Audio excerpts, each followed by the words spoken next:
The day I learned my family drained my 60,000 savings to hand to my sister, I thought my life was over. Every cent I had worked for, sacrificed for, saved for years gone overnight. And the worst part wasn't just losing the money. It was realizing that the people I trusted most, the very people who had raised me, had chosen my sister's dreams over my future. That betrayal could have broken me. It almost did. But instead it lit a fire I didn't know I carried.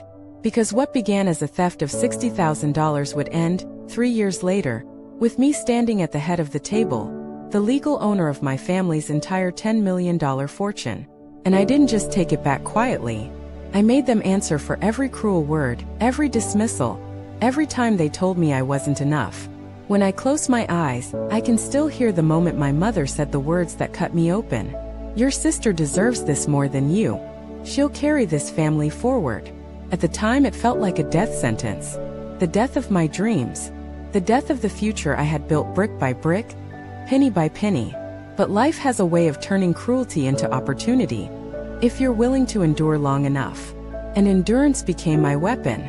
What my family didn't know was that while they were busy crowning my sister their heir, I was quietly building something they couldn't control. Every late night, every side hustle, every sacrifice, all of it became the foundation for a fortune they would one day have no choice but to bow to. So when you hear this story, don't just listen for revenge. Listen for the shift. The moment when a forgotten daughter became the one person in the family holding all the power. They stole my 60,000, but I took their 10 million. And that right there is where this story begins. My name is Elena, and if there's one thing I had always believed, it was that hard work would protect me. From the time I was a teenager, I carried that belief like armor. While my friends spent summers chasing parties, I worked double shifts at the local diner. While others wasted money on clothes or weekends away, I squirreled every extra dollar into a savings account. I told myself that one day, all the sacrifices would be worth it. By 26, I had done something nobody else in my family ever had. I saved $60,000. It wasn't glamorous money, it wasn't lottery money. It was hard-earned, scraped together from waitressing, tutoring, freelancing online, and stretching every scholarship check from my undergrad years. That account represented more than a number. It was proof that discipline and sacrifice mattered. I had plans for it too. Real plans. Part of me dreamed of using it to fund a graduate degree in business or technology, something that would push me into the career I wanted. Another part of me toyed with launching a startup, an idea I'd been developing in quiet notebooks late at night. Either way, that money was my safety net and my springboard. It was mine. But in my family, mine never seemed to exist. You see, I wasn't an only child. I had a sister, 2 years older, her name was Sophia. And if I was the quiet, disciplined one, she was the golden child. The favorite. The one my parents held up as the center of the universe no matter how many times she stumbled. Where I worked shifts, Sophia booked vacations. Where I studied late into the night, she breezed through classes before dropping out to find herself. Every time she failed. A failed job, a failed relationship, a failed idea. My parents smoothed the path for her, like gardeners sweeping away leaves before the princess stepped outside. And the excuses never ended. Sophia just needs time. Sophia has potential. Sophia will make us proud. Meanwhile, I was invisible. Quiet. The daughter who never asked for anything because she had taught herself not to expect it. But I didn't complain. I told myself their favoritism didn't matter. Because when you're working towards something bigger, applause isn't the goal. Stability is. And for a long time that was enough for me. At family gatherings, though, the difference was undeniable. My parents bragged about Sophia's looks, her charm, the way people gravitated toward her. When they introduced me, I was the responsible one. A title that sounded like praise but felt more like an afterthought. Sophia wore designer clothes she couldn't afford. I wore hand-me-downs and discount finds. Sophia always had her nails done, her hair styled. I showed up with tired eyes and a second-hand laptop, but a mind full of plans. The contrast was almost theatrical, like we had been cast in roles for a play I never auditioned for. She was the star and I was the understudy, always waiting in the wings, never allowed center stage. Still, I believed in the power of effort. I believed that while Sophia lived in the moment, I was building a foundation no one could take away. My savings account was proof of that. I can still remember the night I checked my balance and saw the number glowing back at me. 60,127.48. I smiled to myself, whispered, "Almost there," and closed my laptop with a sense of quiet pride. That money meant freedom. It meant choices. It meant that no matter how little my family valued me, I was creating something no one could touch. Or so I thought, because what I didn't know, what I couldn't even imagine, was that the very people who had raised me, the ones who told me family meant trust, were already planning to take it all away. Not for survival, not for necessity, but to give it, gift-wrapped, to the sister who had been handed everything her whole life. That account, my future, my armor, it was about to become a weapon aimed straight at me. The first sign came in something as ordinary as a bank notification.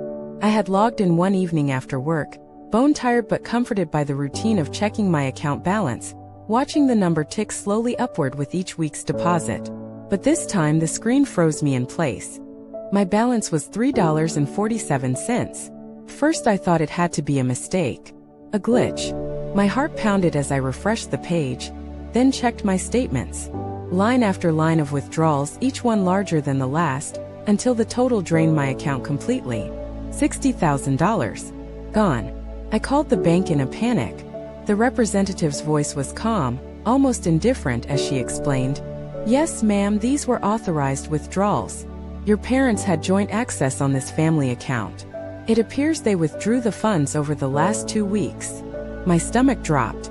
My parents, the people I had trusted most, the ones I thought would be proud of what I had built. I barely slept that night. The next morning I drove straight to their house, my hands trembling against the steering wheel. When I confronted them, they didn't look guilty. They didn't even look surprised. Instead, my mother crossed her arms and said, "We needed the money, Elena. Your sister deserved it." Deserved it. My voice cracked. That was my future. My savings. I worked for every cent of that money. My father's tone was sharper, almost dismissive. "Stop being dramatic. Your sister is getting married. Do you know how expensive weddings are? And she's starting a business with her husband. They'll carry the family forward. You should be supporting her. Not hoarding money you don't even know how to use." The words landed like a slap. Hoarding. As if my years of sacrifice were greed. As if discipline was selfishness. I couldn't believe what I was hearing. "You stole from me. You didn't even ask?" "We didn't steal," my mother interrupted. "It was a family account. And family comes first.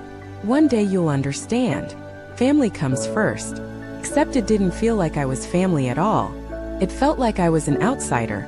Useful only when my hard work could be funneled into someone else's dream. I left their house that day in shock, clutching the steering wheel so tightly my knuckles turned white. It wasn't just the money. It was the betrayal. The realization that to them my sacrifices, my dreams, were disposable the moment my sister needed something shiny. And the final twist of the knife came weeks later, at Sophia's wedding. I went because not showing up would have been used against me. But from the moment I stepped into the decorated hall, I knew I didn't belong. Guests gushed over the extravagance, the designer dress, the grand venue, the open bar. A few even pulled me aside, smiling, saying how wonderful it was that I had helped my sister achieve such a beautiful wedding. They thought it had been my gift. I smiled politely, swallowing the bitter taste in my throat, because how could I explain the truth? That the chandeliers above our heads, the champagne in their glasses, the very floor Sophia danced on, it had all been paid for with my stolen future. The humiliation was complete when Sophia stood at the microphone to thank everyone for supporting her business venture, a boutique she claimed would change the market. The crowd applauded, my parents beamed with pride, and I sat at the edge of the room, invisible. No mention of me, no recognition, no gratitude, just silence. And as I watched Sophia twirl across the dance floor in her glittering gown, I made myself a promise. They thought they had ended my future. But this wasn't the end. It was the beginning. After the wedding, reality came crashing down harder than I could have imagined. My $60,000 savings had been the one thing standing between me and uncertainty. With it gone, the plans I had carefully built. Grad school applications, startup ideas scribbled in notebooks, a future I believed in. All dissolved overnight. I was left scrambling. Instead of enrolling in the graduate program I had dreamed of, I settled for a local community college course I could barely afford, patching the tuition together with student loans and credit cards. Every payment felt like a chain tightening around my neck, pulling me further into debt. I took whatever jobs I could find, office assistant by day, waitress by night, sometimes squeezing in babysitting shifts on the weekends. My life became a blur of fluorescent lights, late buses, and the constant ache of exhaustion. Meanwhile, Sophia was everywhere. Social media filled with glossy photos of her boutique's launch, the walls lined with racks of overpriced dresses and handbags. She posed with champagne in her hand, hashtags bragging about, and my parents shared every post, bragging to anyone who would listen about their daughter, the entrepreneur. Not once did they mention the other daughter, the one paying her bills with blistered hands and sleepless nights. The silence from my family hurt almost as much as the betrayal itself. When I tried to talk about my struggles, they brushed me aside. "You're young, you'll bounce back," my father said casually, as if debt and exhaustion were minor inconveniences. My mother was worse. She scolded me for being bitter. "Why can't you just be happy for your sister? She's doing amazing things." But I knew the truth. I saw the cracks forming in Sophia's so-called empire. Customers didn't return, the products were cheap imitations of better brands, and behind the glossy Instagram posts, the boutique stood empty most days. Yet instead of acknowledging reality, my parents covered for her. They paid her overdue bills, helped her with rent, and loaned her money she would never pay back. Every time her business faltered, they swooped in to rescue her, using the same language they had used to justify stealing from me. "She just needs support. She's trying so hard." It was like living in a nightmare where I was invisible, and my sister was untouchable. The emotional toll was crushing. Friends from college began landing real jobs, posting about promotions and trips abroad. They invited me out to dinners I couldn't afford, laughed about office gossip I didn't understand. Slowly, the invitations stopped coming. I became the one who always said, "I'm working," or "maybe next time." Eventually, people stopped asking, and in their absence, rumors filled the space. Old acquaintances whispered that I was a failure, that I was wasting potential. Some even suggested that maybe my parents were right, that Sophia was destined for success while I was destined to fade into the background. The humiliation burned. Every compliment my parents gave Sophia felt like another reminder that I wasn't enough. Every like on her posts was a nail in the coffin of my self-worth. But late at night, lying awake in my tiny rented room, I held on to one truth. I hadn't failed. I had been robbed. My future hadn't collapsed because I wasn't good enough. It had collapsed because the people I trusted had stolen it from me. And that truth kept me going. Because if they could take from me so easily, maybe one day I could take something back. I didn't know how. I didn't know when. But the vow I made at Sophia's wedding only grew sharper in my chest. They took my future for her bar and her boutique. One day I would take everything back. If rock bottom was meant to break me, it failed. Because in the silence of those long nights, after shifts that left my body aching, something inside me shifted. I stopped waiting for validation from my parents. I stopped expecting apologies that would never come, and I started planning. First, it was just about survival. My waitressing job covered rent, but barely. The office assistant gig kept the lights on. But I needed more, not just money but knowledge. So every spare hour I wasn't working or sleeping, I was studying. Free online courses, YouTube lectures, borrowed textbooks. I devoured everything I could on finance, entrepreneurship, and investing. Where Sophia posted selfies in designer clothes, I sat at my thrift store desk scribbling notes on compound interest and cash flow. Where my parents hosted parties bragging about their daughter's boutique, I was building my first freelancing profile online, offering design work, coding projects, even basic copywriting. Small jobs at first, 50 logos, 100 websites. But each one taught me skills I could use again and again. It wasn't glamorous. Some nights I fell asleep at my keyboard, waking up with the imprint of keys on my cheek. But slowly, the side hustles added up. Then I took a risk. I used the little savings I scraped together, barely a few $100s, to start a tiny online store. Drop-shipped items, digital templates, whatever I could manage. The margins were slim, the work endless, but the first time I saw money roll into my account while I slept, I felt something my parents had tried to crush: hope. And I didn't stop there. I began reading about real estate, about how properties could be leveraged, flipped, or rented. I joined free forums where seasoned investors argued about markets and taxes. Most of it was over my head at first, but slowly I pieced it together. I wasn't just learning how to make money, I was learning how money moved, how it worked like water in a system of pipes. If you understood the valves and the pressure points, you could redirect the flow. That's when I stumbled on something that changed everything. One late night, while scrolling through county property records for practice, I typed in my parents' names. What I found didn't match the picture-perfect image they projected. Yes, they held assets, 2 rental properties, a block of shares in a mid-sized company, even a vacation lot they bragged about. But I saw the fine print. Mortgages stacked on mortgages. Loans secured against shares that weren't stable. Balloon payments coming due in a few years. The empire wasn't as solid as it looked. For the first time I realized, my family had built their castle on sand.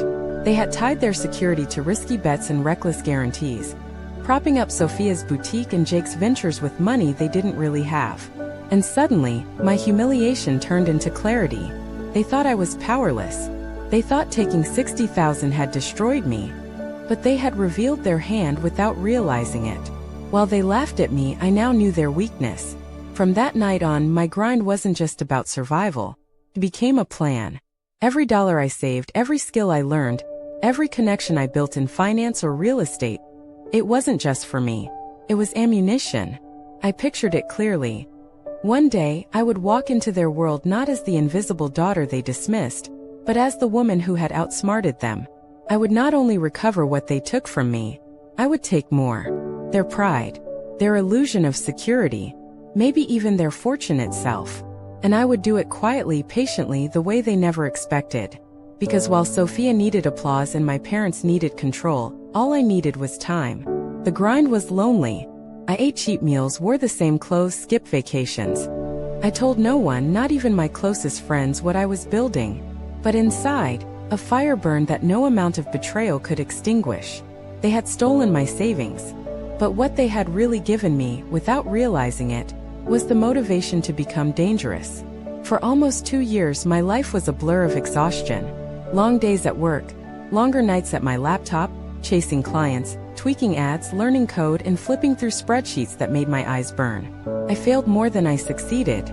Products flopped, clients ghosted, and some months the only thing I earned was experience. But I never stopped, because I knew that persistence is the one thing people underestimate, and persistence was my weapon. Then it happened. One of my small online projects, an e-commerce store selling eco-friendly home goods, caught fire. At first it was a trickle. An influencer posted about it, orders doubled and then doubled again. Within 6 months, my evenings went from packaging boxes on my kitchen floor to negotiating contracts with fulfillment centers. The brand took on a life of its own, spreading faster than I could have imagined. The revenue didn't just cover bills. It multiplied. For the first time in my life, I looked at my bank account and saw numbers with commas in places I never dreamed of. And instead of spending recklessly, I did what years of betrayal had taught me. I invested. Real estate flips. Dividend stocks. A carefully built portfolio that grew quietly in the background. I took every profit and split it, half reinvested in the business, half set aside for opportunities. Within 2 years, I crossed into 7 figures. Not through luck. Not through family support. Through discipline, nights alone, and a fire my parents had ignited when they stole my future. But here's the part that mattered most. Nobody knew. To my family, I was still the struggling daughter. The one who never quite made it. They whispered about my failures at family gatherings, compared me to Sophia's boutique, and dismissed me as background noise. And I let them, because invisibility is a kind of power. It made me the perfect predator. I started moving in silence. Using LLCs and holding companies, I bought into things they never dreamed I had access to. A small share in the catering company that supplied Sophia's boutique events. A slice of the warehouse lease her business depended on. Even a partial stake in one of my father's so-called untouchable investments. They thought their world was solid. In reality, I was already in the walls brick by brick. And the irony? They welcomed me into their living rooms and dismissed me as the failure, while sipping champagne bought with money from companies I quietly owned a piece of. The sweetest twist came when I saw one of the properties my parents had leveraged heavily, a commercial space they were renting out, fall into distress. I didn't hesitate. Through a silent partnership, I bought the lien. They kept bragging about their steady rental income, without realizing that the checks they received passed through my hands first. Every move I made was deliberate, every dollar a chess piece. While they celebrated Sophia's Instagram milestones, I was calculating debt ratios and studying foreclosure notices. While my mother posted pictures of designer dinners, I was building the financial noose they didn't even know was tightening. And it was working. Slowly, silently, their empire was becoming mine. But I didn't do it out of pure greed. This wasn't about owning for the sake of owning. It was about teaching them the one lesson they had refused to learn. That the daughter they called selfish, the one they said wasn't worth investing in, was the very person who would one day hold their future in her hands. I didn't need their approval anymore. I didn't even need their love. What I wanted was something far sharper. Control. And by the time they realized it, it would be far too late to stop me. They had taken $60,000 from me. But in return, I had built something far more valuable. Not just wealth, but leverage. The kind that doesn't just change lives, it redefines them. And the stage was finally set. It started with whispers. A late payment here, a supplier walking away there. Sophia's boutique empire, the one my parents had poured my $60,000 into, began to show cracks. First, they brushed it off. All businesses have slow seasons, my mother insisted. Your sister just needs time to find her rhythm. But time wasn't the problem. Discipline was. Her Instagram perfect storefront had been built on sand. Overpriced products, endless loans, and her belief that flashing luxury would attract customers. For a while it worked. Then the debts caught up. Creditors called. Employees quit. By the time I heard about it, the boutique wasn't just struggling. It was drowning. And with it, my parents' composure began to unravel. Suddenly, phone calls came late at night. Not to apologize, not to ask how I was doing. To demand. To plead. She's your sister, my father said one evening, his voice strained. You need to help her. She's under so much pressure. I almost laughed. Help her? The same sister who flaunted a $20,000 wedding dress bought with my savings? The same sister who toasted her bright future, while I stood invisible in the back of the reception hall? Now, because her glittering facade was collapsing, I was supposed to swoop in and save her? Still, I didn't say no. Not outright. I played along, nodding, murmuring sympathy, watching carefully as their panic grew. Desperation makes people sloppy, and for the first time, I saw the cracks in the armor my parents had worn for decades. It was during one of those visits, sitting in my father's office, listening to him rant about temporary liquidity issues, that I noticed a file left carelessly open on his desk. A portfolio summary. At first, I glanced at it out of habit. Then my pulse quickened. Because what I saw wasn't the picture-perfect wealth they bragged about at family gatherings. It was fragility disguised as power. Their entire $10 million fortune, the houses, the shares, the trust funds, wasn't spread safely across diverse investments like they claimed. It was concentrated, tied up in a single massive portfolio managed by one firm, one advisor, one strategy. And worse, that portfolio was bleeding. Risky bets, over-leveraged positions, markets turning against them. For years, they had mocked me as the one who didn't understand money. But here it was, in black and white, they didn't understand it either. They weren't protecting Sophia. They weren't even protecting themselves. They were circling a drain. And they didn't even know it. I closed the folder quietly, masking my expression. My father kept talking, oblivious, about how I needed to do my duty as a daughter. Inside, though, my mind was racing. This was it. The opening I had been waiting for.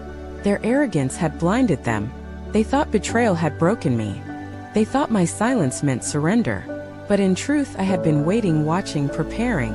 And now their empire, their $10 million monument to favoritism and pride, was crumbling. The sister they had sacrificed me for was a failure. The fortune they boasted about was built on a house of cards. And I was the only one who could see how close it all was to collapse. So I smiled, pretending concern, while inside I made a silent promise. This time I wouldn't just recover what they had stolen. I would take everything. Timing is everything. And when Sophia's boutique finally collapsed into bankruptcy court, When creditors lined up and the first foreclosure notices hit my parents' doorstep, I knew the time had come. By then, my wealth wasn't just comfortable. It was formidable. The e-commerce brand was thriving, my real estate flips were paying out, and my investments had compounded into numbers that once seemed like fantasy. 7 figures sat quietly in accounts tied to LLCs my family didn't even know existed. I was ready. I moved quickly, quietly like a surgeon. Through shell companies and partnerships, I began buying their debts. The outstanding loans against the rental properties, the liens placed on Sophia's failed business, even the over-leveraged positions tied to their vaunted family portfolio. One by one, I acquired the strings that held their empire together. And then came the final act. The portfolio that represented their $10 million fortune had entered default. Their advisor, smug and careless, had left them exposed. A private auction was scheduled. A sterile, fluorescent-lit bankroom where fortunes changed hands with the stroke of a pen. I arrived early, sitting in the back, dressed simply. To the bankers and lawyers, I was just another name on the list. But when my parents and Sophia walked in, pale and frantic, I saw their eyes darting around the room. They weren't looking for me. They were looking for salvation. For a wealthy, kind stranger who might swoop in, acquire the assets, and offer them leniency. They didn't know the stranger was me. The bidding began. Numbers volleyed across the table like gunfire. Millions traded hands on paper. My father whispered frantically to my mother. Sophia clutched her designer handbag as if it could save her. Every round, I raised my hand calmly, my bids cutting through the noise. The tension built until finally silence. The banker cleared his throat, reading the figure that sealed their fate. Final bid, $10,200,000. Sold. His gaze shifted, scanning the room, and then stopped on me. To bidder 117. I rose from my chair and walked forward, each step echoing like a drumbeat. My parents leaned forward in desperation, hope flickering in their eyes. Maybe this stranger would be merciful. Maybe they'd get to keep some shred of their empire. Then they saw me sign the final paper, and the hope drained out of their faces like color from a dying photograph. My mother's lips parted, trembling. My father's hand gripped the table. Sophia's eyes went wide with disbelief. I looked at them, calm, collected, and finally delivered the words I had been saving for years. You stole my $60,000. Now every dollar you own belongs to me.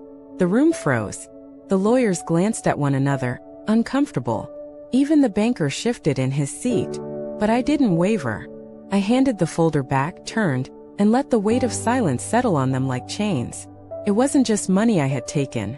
It was their power, their arrogance, their illusion of control. And for the first time in my life, I wasn't the invisible daughter in the corner. I was the one they had to answer to. The fallout was immediate. The morning after the bankroom auction, word spread quickly through the family's circle. Their empire, the houses, the shares, the untouchable fortune, was no longer theirs. The whispers began at church, in the country club, among neighbors who once admired their status. Now they pitted them, or worse, relished the scandal. Sophia was the first to crumble. Her boutique had already died, but now the financial safety net she leaned on was gone. Credit cards declined. Designer clothes went unpaid for. Friends who once begged to attend her events vanished the moment the money did. And the humiliation cut deepest of all. She wasn't just bankrupt. She was bankrupt in a world where her little sister now held the keys to her survival. My parents fared no better. For years they had stood tall on pride, preaching that they knew what was best for the family. But when they came to me now, gray, weary, their voices laced with guilt, I saw them for what they were. People broken by the weight of their own arrogance. They didn't beg me to give it all back. They knew I wouldn't. Instead, they asked quietly for mercy, to keep the roof over their heads, to let them live out their days in the house they still called home. And I did, because this wasn't about cruelty. It wasn't about turning them into the homeless or the helpless. It was about boundaries, about drawing a line in stone. I won't take your home, I told them, my voice calm but firm. But you will never take from me again. Not a dollar, not a dream, not a second chance I worked for. Those days are finished. They nodded, eyes down, and I could feel the final shift, the power dynamic reversing forever. I wasn't the expendable daughter anymore. I was the woman they couldn't control. From there I went to work. The portfolio they had nearly destroyed became the foundation of something greater. I sold off risky assets, restructured properties, and rented out spaces for steady income. What had been their shaky empire became my fortress. The same wealth they once denied me became the seed of my independence, and of an empire they would never touch again. But even in victory I wasn't alone. A cousin, the one who had always checked on me when I was working 2 jobs, the one who never joined the whispers, came to celebrate with me. She looked at the signed contracts, the properties now in my name, and shook her head with a grin. "They thought you were the weak one," she said. "Turns out you were the only strong one all along." Her loyalty mattered more to me than the $10 million, because it reminded me of something vital. Money can expose betrayal, but loyalty shines without it. And as I stood on the balcony of one of the very properties I now owned, watching the city lights flicker, I realized the truth. My family had stolen $60,000 to crown a golden child. In return, I had taken everything they valued and built something they couldn't destroy. Not out of vengeance alone, but out of survival, out of dignity, out of the knowledge that boundaries once drawn are the truest form of power. Money didn't erase the betrayal. Nothing could. But what it did was strip away the illusions. It showed me who respected me, and who only ever valued control. My parents didn't steal because they needed to. They stole because they thought I was expendable. And my sister didn't gloat because she won. She gloated because she believed I had lost forever. But in the end, I didn't just take back what was mine. I built something bigger, stronger, untouchable. They stole $60,000. I took $10 million. And I'll never apologize for that. If you've been watching this story, make sure to subscribe and tell me in the comments where you're listening from. Because sometimes the best revenge isn't just survival. It's proving you were unstoppable all along.